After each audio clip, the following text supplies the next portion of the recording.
Bakrid is the festival of peace, love and sacrifice.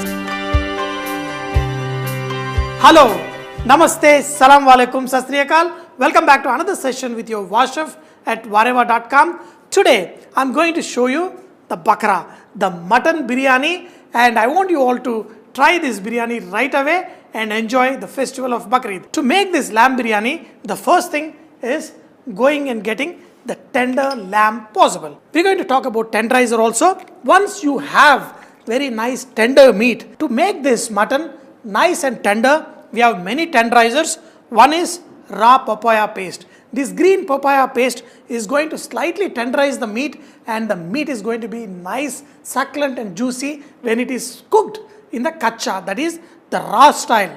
For this, first I'm going to take this papita paste. This should be good enough. We're going to apply this to the meat. Then we're going to apply the rest of the masalas. Today I'm going to show you how to make this awesome, simple, yet the best biryani, because I'm going to use very simple spices. The first thing, we're going to add some ginger garlic paste. In this, we're going to add red chili powder. In this, I'm going to add cumin seed powder, some coriander seed powder. Look at this, how simple it is. And also we're going to add a little bit of garam masala powder. Nowadays, when you go and eat biryani, even in the best of the biryani shops in Hyderabad or anywhere in India, or even for matter in different countries, they are not using the whole spices. They're just going to use the masala that is made from these whole spices. But as a tradition, I'm going to add some of these whole spices. I'm going to use bay leaf, cloves, aniseed, cinnamon, shahi jeera, mace, the nice cardamom, and I'm also going to add some biryani flour. Now we're going to apply this to the meat, add salt, rub in all these masalas to the meat, and we're going to keep it aside for some time. If you are trying to make a curry, please do not use meat tenderizer, because the meat is going to become all grainy. So take the meat, put in a vessel. The best tenderizer is using extra oil. Yes, what happens is the meat is going to sit underneath and it is going to get kind of slightly very slow frying. That helps meat become very tender. I'm going to add oil. So regularly, usually if I add 2 teaspoons of oil, if the meat is tough, I'm going to add another 2 teaspoons of oil. Yes, it is going to be there, but when you remove the meat, if you remove carefully, you can avoid getting too much oil onto your plate. So now apply this oil onto the meat. In this, we're going to add some curd. Add the curd and need to mix it too much. Now coming back to flavoring the biryani, what are the things that we add to flavor the biryani? One thing is mint leaf. I'm going to add mint leaf and some chopped coriander, a little bit of dill leaf that gives very nice flavor to your biryani.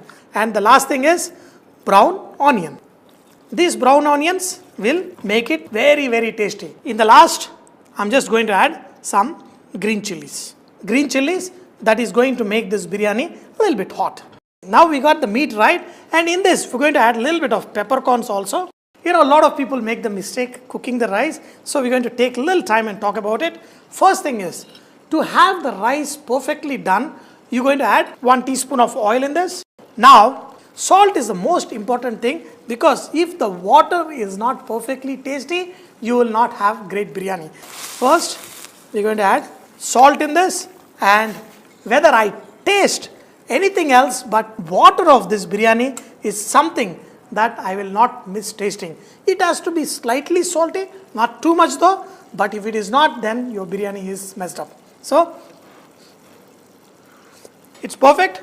Now, we're going to add the basmati rice. Nowadays, we got a lot of hybrid basmati rices, which are good, but they don't have the real flavor.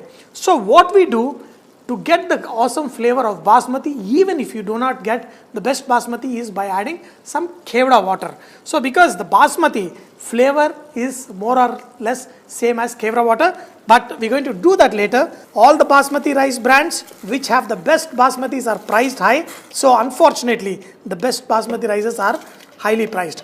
After adding it to the water, just mix it once, but don't think of mixing it many times, because it will dissolve the starch and your rice will become not so flaky and not so good. the rice is getting almost done. I mean to say it is now around 70% done.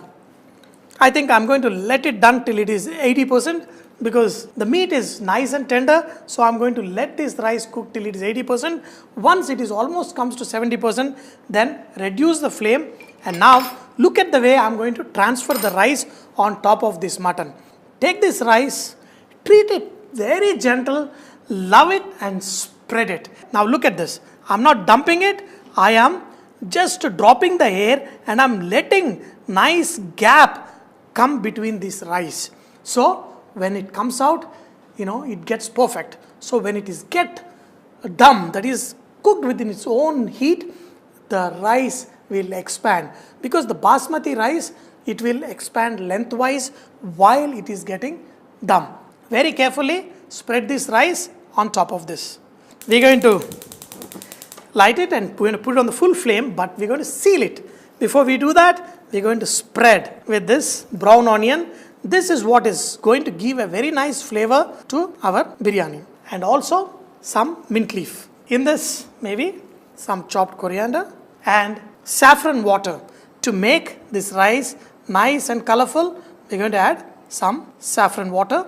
Now, here you can also use, in lot of weddings and all that, when they make biryanis, they use kevra water and rose essence also. This kevra water will give nice extra flavor and little bit of rose essence. Add little bit of ghee.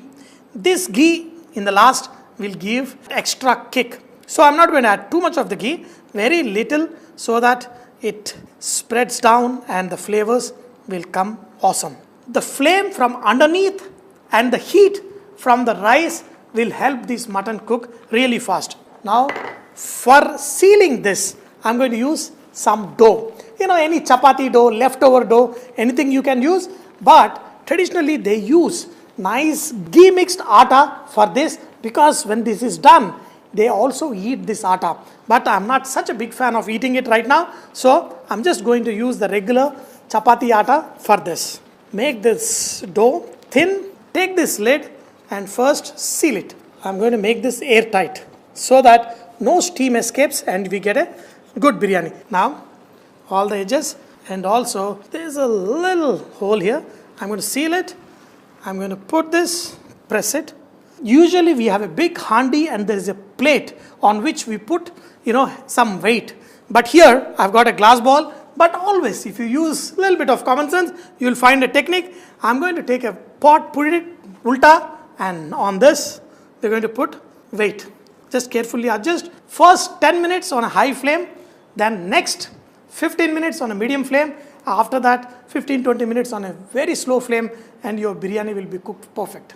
Now it's the finale. After cooking for 45 minutes, I'm all excited to open this. So the awesome flavors are sealed in here. Once you open, wow, the aroma is just too good. Wow, look at this. Because the way you spread the rice is just flaky. And now look at the colors in the rice. Here, I'm going to spread some of this rice here. What a nice basmati rice. And I can only describe, this biryani is blessed, and in the name of Allah, we're going to enjoy this awesome biryani today. Wow. Even the pieces touching at the bottom, they should be slightly colored, and the pieces are perfectly cooked. Look at this.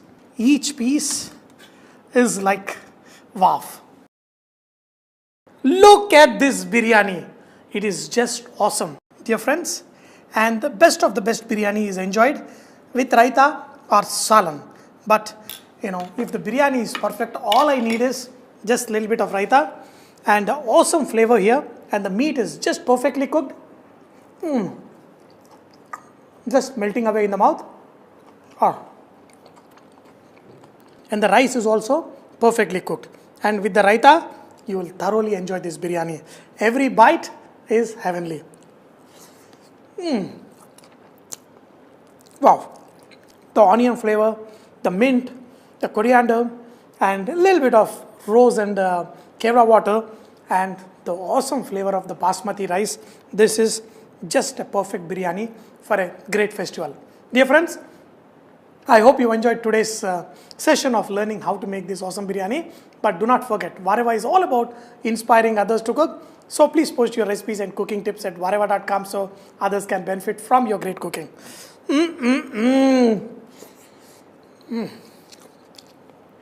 Wow.